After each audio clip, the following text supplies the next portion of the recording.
Welcome to Housing for Good, a podcast dedicated to housing topics and issues affecting our communities in McPherson County and beyond. With years of experience and expertise, hosts Chris Goodson and Karolyn Moore discuss housing challenges and opportunities with other experts from a variety of housing fields.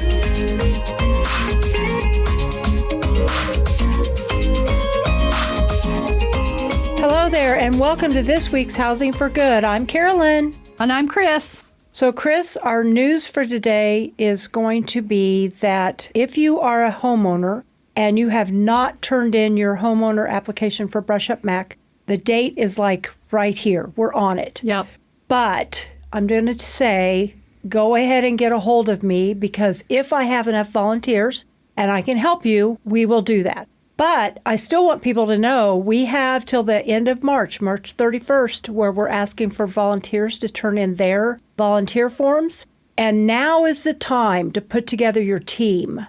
So if you are part of an organization, part of a business, part of a book club or a reading group or whatever, and you want to work together, get a hold of me so I can get you volunteer forms so we can form a team and you can go work on a house as a team. And I think people don't understand the reason that we have to have these applications at a certain time frame. So what they don't understand is that we partner the volunteers with the homeowner before the Brush Up Mac day. Yeah. So that they have an opportunity to figure out, can I help this family or this individual or this senior? Or do I need to go to another house where maybe I just mow the lawn? Yeah. You know what I mean? So that's the reason that we asked for these applications earlier, is so that we can partner people together where it's a really good fit. Yeah, So absolutely. Anyway, so that's it. Because people, I've had people call me like the day before Brush Up Mac. Hey, tomorrow's Brush Up Mac. Can I still sign up? Well, no, because I have teams already placed in places all around the county. I can't just pull somebody over to help you. So that's the reason that we do it. We have to have those deadlines. Otherwise, it's a mess. Absolutely. And we try to keep things really organized for the volunteers and for the people who are having their homes worked on. So today, we're actually talking about the second part about domestic violence. So I'm really excited about our guest today. But I wanted to read some things here really quickly of some stuff I found. This is 2024 statistics about domestic violence. Mm-hmm. It says every minute, 32 people experience intimate partner violence in the United States. And so I'll ask our guest if these are true or not. 1 in 4 men in the United States have endured severe physical violence from an intimate partner. And over 47% of women have encountered contact sexual violence, physical violence, or stalking by an intimate partner during their lifetime. And then a couple more. Nearly every 1 in 2 women in the United States will face physical violence from an intimate partner at some point. Almost 1 in 5 women in the United States reported any contact sexual violence by an intimate partner in their lifetime. And slightly more than 2 in 5 women in the United States reported experiencing any physical violence by an intimate partner in their lifetime. So almost 40 million women reported being slapped, pushed, or shoved. This is mind-blowing. Numbers are crazy. Yes, when I saw this, I was like, we have to start off with that so people can kind of get that in their mind, how serious this is and what it really does to a woman or a man who's experienced this. So let's introduce our guest. So we are joined with Amy from Safe Project. And we had a conversation a number of weeks back, but we felt like at the end of that conversation, we were not done. So our number one question today to start the conversation is, what if I'm experiencing domestic violence, but for whatever reason, I am not ready to leave? How do I stay safe? Well, the first thing would be to reach out to an advocate. A domestic violence advocate can help safety plan, help assess the situation, help you brainstorm ways to stay safe in your home, what to do if there's a conflict and it's escalating, like steps that you can take so that way you can stay safe. When is it time that if you have to leave, like where am I going? If I have kids, what does all of those details look like? So the first thing is to reach out to a domestic violence advocate. Okay. And I love safety plan. So I think part of what I learned from the last conversation we had was the person experiencing this, they don't know. They question themselves. Am I losing my mind? Am I really doing something wrong? Like everybody else thinks this person is so great. Right. So that brings me up to coercive control. That is at the heart of domestic violence. And I'm going to read a little bit about coercive control. It sneaks in quietly disguised as concern, love, or even protection, but it feels like you're walking on eggshells. So I'm going to give you an example. So say you want to go out with your friends, and he's like, yeah, sure, go ahead and go out. You go out with your friends, you have a good time, you come back, and it's icy silence, or it's slamming cabinet doors or slamming doors as he's going from room to room. You know, nothing is being said, but it's very obvious something is very wrong. Okay. And so then you have to decide, okay, am I going to ask what's wrong, or do I just stay silent? And, you know, that's going to be a choice, you know, in the moment and in the different situations. And it could either say you do, like, hey, what's going on? Did something happen while I was out? You know, and they might be like, no, I'm fine or whatever, but it's going to be a more aggressive, or sometimes they'll be like, well, did you have fun? You know, their tone will be off. Their body language is going to be off. It's going to be very obvious. Something is very wrong. And so depending on whether or not you want to keep going and potentially escalate the situation, or you just keep your mouth shut, sleep on it, see what happens the next day, then the next day, maybe you bring it up and he's like, everything's fine. And he's like, I don't know what you're talking about. Like, I wasn't upset. You can go out with your friends. So then the next time you ask, can I go out with my friends? You know, and he's like, yeah, sure. And then the same thing happens. And so it's a pattern. And then there'll be a point in the future where you might bring up, well, I can't even go see my friends. And he's like, I've never kept you from going to see your friends. You can always go. But what you learned was he's saying I can go, but he really doesn't want me to go. So you change your behavior and you start staying. And that's the start of the isolation. Oh, that's really manipulative, isn't it? yeah. I would have never thought of that. So if I'm in this situation, that's a huge red flag for me to consider the relationship that I'm in. Would you say that would be? Sure. Yeah. But it's also very subtle, you know, or maybe there might be, you say, oh, hey, I want to go out with my friends. And he's like, well, what if we go do that together instead? So he's not saying, no, you can't go out with your friends, but he's saying, hey, let's do this because, you know, I love you. I want to spend time with you. And so we'll do what you were going to do with your friends, but we're going to do it together. So that's another subtle way To isolate. you don't necessarily recognize. You're like, oh, he wants to spend time with me. Yeah. You know, he loves me. He cares about me. He wants me to be safe. He might even say, well, I don't want you going out late because, you know, bad things happen to women after dark. You know, I want to protect you. It can look all kinds of different ways, but it's sneaky and it can be disguised as love or protection, you know, caring, but it's not that at all. It's controlling, it's deceptive, it's manipulative. Yeah. And it happens more gradually and not necessarily like in your face. So that's why sometimes people don't even realize that they're in domestic violence because there might not be like the Physical side. physical. Yeah. In this book, No Visible Bruises, What We Don't Know About Domestic Violence Can Kill Us by Rachel Louise Snyder, it actually says that 20% of women in domestic violence relationships, there is no physical abuse. It's all emotional. It's all emotional, psychological. Yeah. And the coercive control is very deceptive. You don't necessarily recognize it. That would right make it off. harder to get out, I would think. Yeah. For sure. Because no one's recognized it. Well, what are you talking about? He's not hitting you. He's not yelling at you. There's this sneaky behind-the-scenes kind of thing going on. That's very, very hard for And someone to victims figure that can't out. necessarily name and claim that either. They're like, well, I can't go out with my friends. But then there's also that voice inside of their head that's saying, well, yeah, you can because I don't stop you. But you don't necessarily think of, well, then he acts this way. But none of those things are criminal. So people don't, it's kind of like it gets swept under the rug. That's where maybe you're exaggerating or maybe that's not really what he's doing. That's not what, you know, that's where the whole, what I call crazy making, that's where it all comes in because it's not just right there in your face. It's very covert. So is it harder for someone to leave somebody who has that behavior versus somebody who's being physically abused? To me, that sounds like it'd be more difficult because you can't recognize it. Right. And so the physical abuse, if you've got a black eye, you can see that and there's a problem. Mm-hmm. But if you've got this emotional wound that's inside of you, you feel, uneasy, you're anxious all the time, like you're depressed, and you can't figure out where that's coming from because people suffer from anxiety and depression all the time. So, okay, well, maybe it's the kids or maybe you're not necessarily thinking of it's your intimate partner because they love and care about you. Yeah.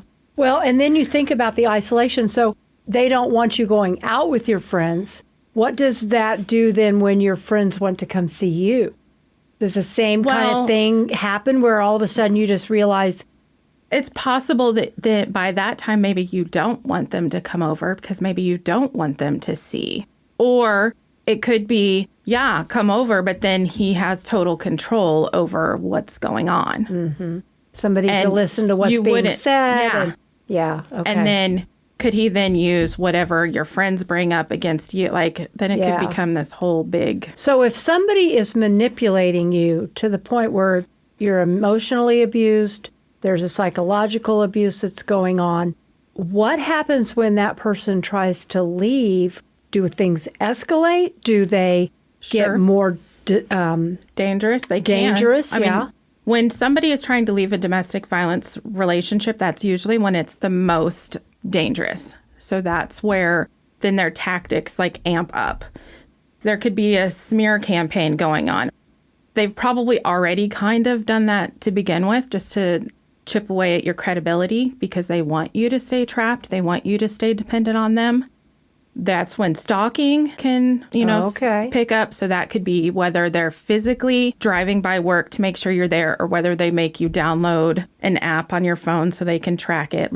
That can start out as they just want to make sure that I'm okay and they know where I'm at. Yeah. But then that can quickly escalate to controlling and be like, well, I see that you stopped at the quick shop, but you didn't tell me you were going to stop at the quick shop. And what were you doing there? Right. Yeah. Right. Who were you meeting somebody? And part of me goes, it's a quick shop.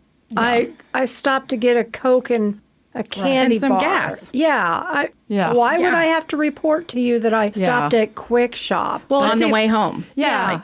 Yeah. It's even mind-blowing to me that you're having to ask permission to go see your friends.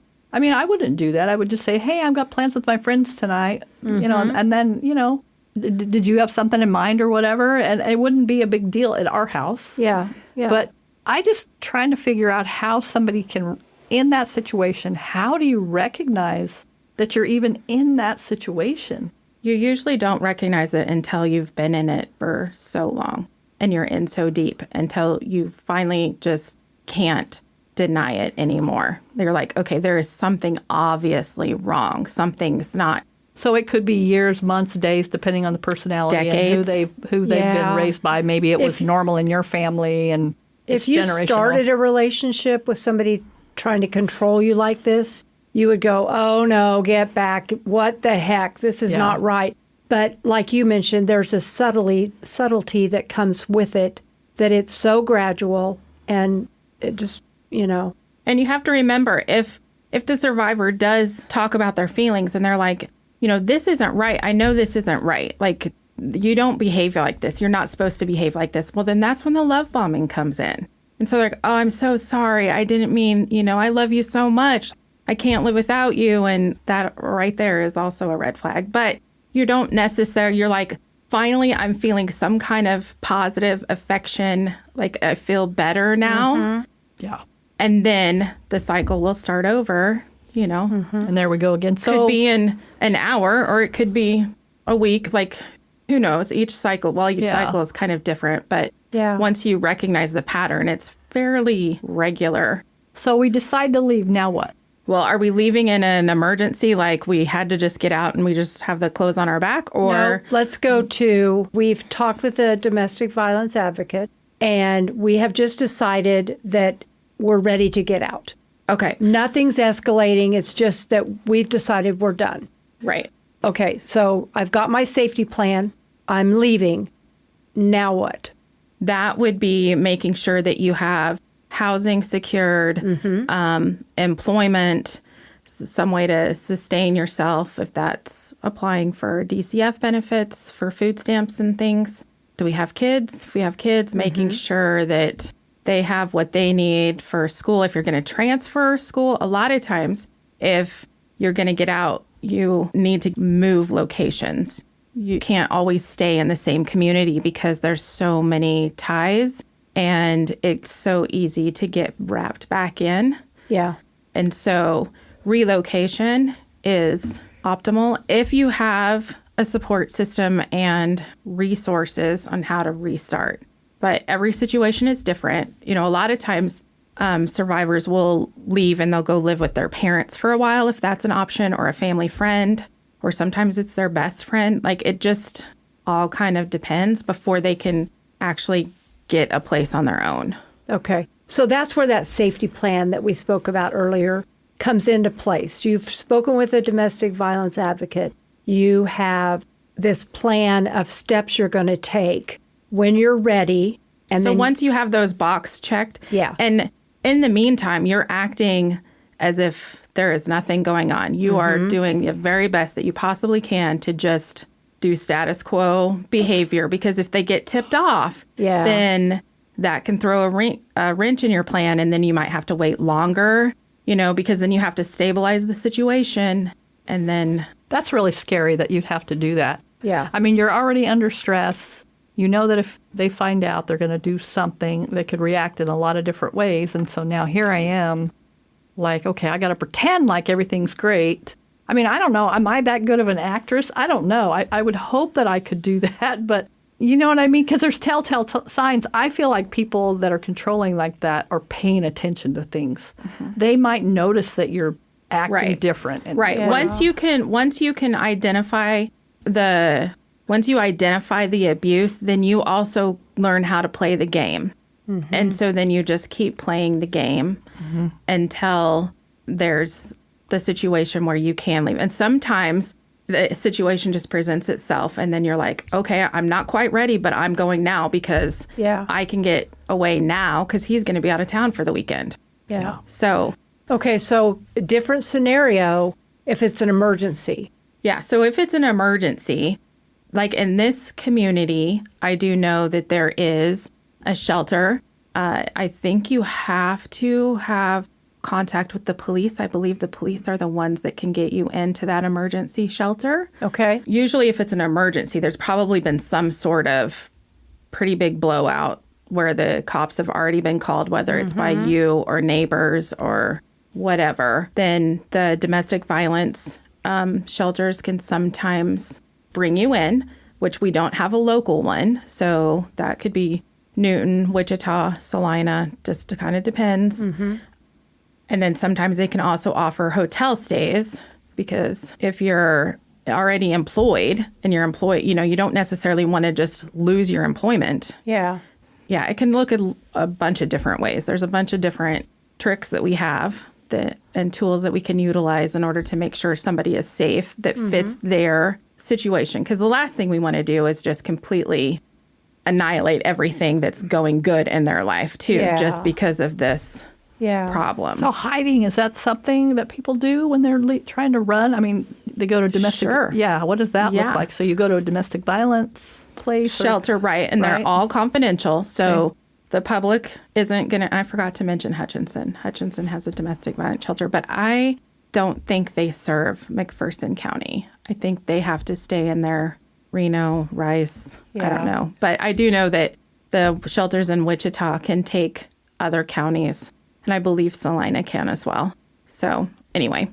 So once they get to that shelter, someone's going to help them. Right. They'll have an advocate. Have a safe place for them and their children. And be able to start putting their life back together and determine, should I move? Should I not? What does that look like? Right. How much am I in danger? What is that?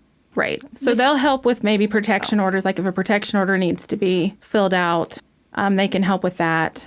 Can you get can you get a protection order if the person is doing this manipulation and not physical? So if there's a threat of violence, then yes. Okay. But if there has never been any threats of violence, or attempts at violence. And that violence can even be that they threaten to commit suicide themselves. Oh.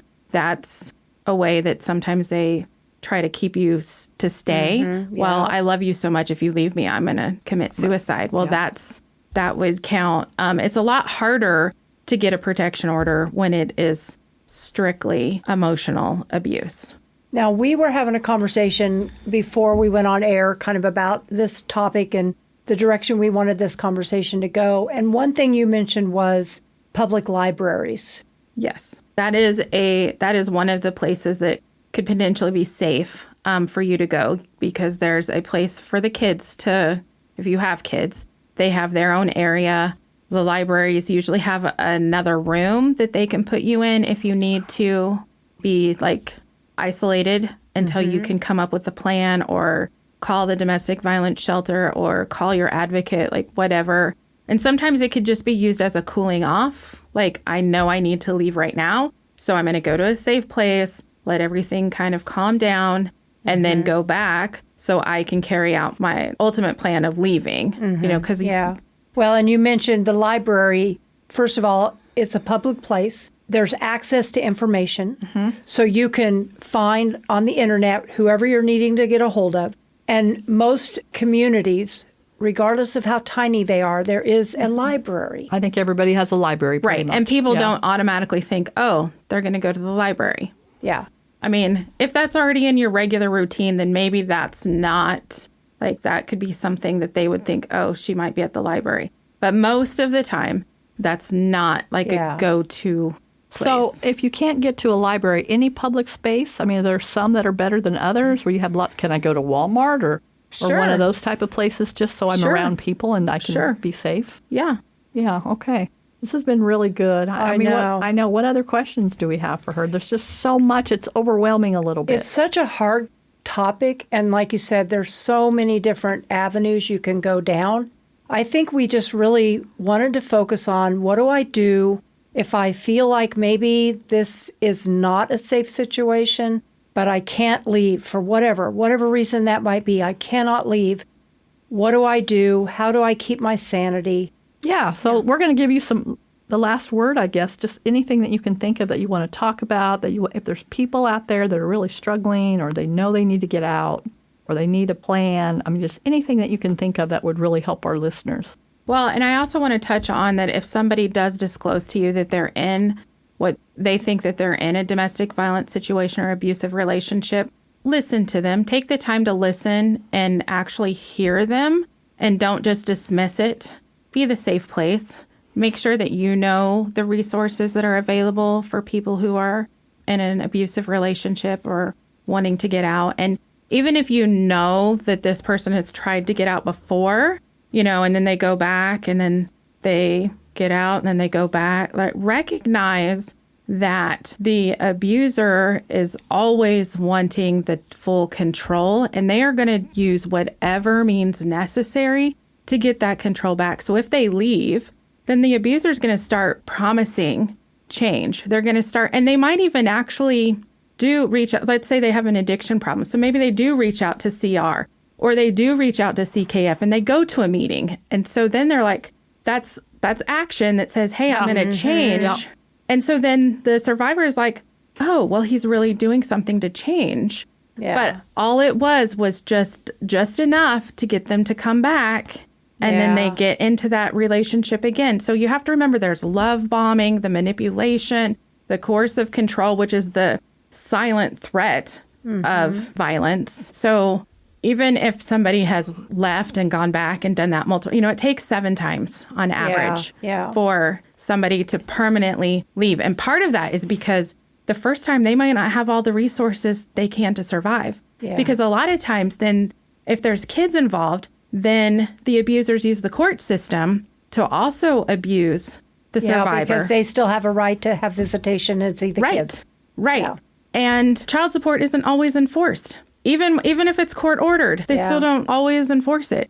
Well, and I love your point about if you're that person that loves somebody or has a friend that finds themselves in this situation, continue to be the safe place. Because just know that this person loves their spouse. They love the father of their children, which makes it even more difficult to get out and to walk away. So just continue to be that safe place where they can come, or they do have somebody to speak to. I think we all want that mom and dad, kids relationship. Yeah. I think everybody wants that family. And so they're fighting to keep this relationship at together. all costs. At all costs. Yeah. And it makes it very difficult. It's hard on the kids. It's hard on them. But when you have this Mayberry thing in your brain and then you see it falling apart, you're like, man, how can I fix it? Or, okay, he's trying. I mean, I could totally see how this whole thing can escalate and how you get trapped for years and years until maybe the kids are gone. And then you say, oh, I don't have to put up with this anymore. My kids are gone. I can take care of myself. Or you've been putting up with it for so long. Yeah. Why? I mean, what's the point? Because it's still going to be very hard to leave, and people still aren't going to necessarily understand or believe you because something specific didn't just happen. Like, they didn't just have an affair or punch you in the face that made it obvious of, oh, yeah, that's justifiable to leave for. Yeah. It's, all of this abuse that you've been putting up with, probably silently. Yeah. And then you leave and people are like, what's wrong with you? You're crazy. Yeah. Like, You're such a good guy. Yeah. Yeah. Like, so it is an extremely complicated situation. And it knows no race. It knows no socioeconomic status. It knows no class, no neighborhood. It affects anybody and everybody. And the statistics that Chris gave at the beginning of our conversation, when you hear on the news about somebody burning the house and there were people that died in the house and it's not reported that there was domestic violence involved, but that's what led up to what happened. So we always think about the really, really terrible part of this, which it is terrible, but there's a lot of terrible that goes on before it gets to that point even. And I have been noticing now whenever the news comes on and something happens because of some of the things that we've talked about. Oh, and they haven't mentioned domestic violence. I wonder if this was actually a domestic violence. There was just 2 murders in Salina, and they actually said this was domestic violence. And I was like, wow. So I wonder why there was the difference there between the Hutchinson one and the Salina one. Well, I did see that the Hutchinson charges have been upgraded, and it does now mention domestic violence. Okay. That has been upgraded. I think it's important, I don't know, maybe you agree or disagree, that we name it. Agreed. We have to name it. Yes. This was domestic violence. This is what can happen when we don't take this seriously and we're not providing the help that people need. This is the consequences of those actions, and we have to name it. Yeah, because that's the only way it's going to stay in society's forefront so that they can actually recognize it. Yeah. So I would just encourage anybody listening that if you know of somebody or you yourself find yourself in a domestic violence situation, we have 2 providers for McPherson County. Safe Project, which is where Amy's from. Safe Hope is another one. So either of those phone numbers can be found if you just look up those names. And there are advocates there that will work with you. Anytime we receive a phone call from somebody and in our conversation they say, I'm experiencing domestic violence, we automatically refer them to one of these agencies. We can help with housing, but we have to have you working with an advocate. I'm not trained to give the support that you're going to need. We thank you so much for joining us. Amy, is there anything that last minute or 2 here that you would want to say? Thank you for having me. Okay. That was awesome. This is a great guest. Yeah, I love it. I feel like we could have her come back again another time. It's such a hard topic for us to talk about, but it's real and it's happening across the nation. It's international. And so we need to keep it out there for people to understand and see what's going on. And there's so many components, so many different rabbit trails we can go down. Well, thank you for joining us on this episode of Housing for Good. Leave us a review. Get a hold of us at housingforgood@mcphersonhc.org. Thank you for listening. Thank you for joining us. Have a great day.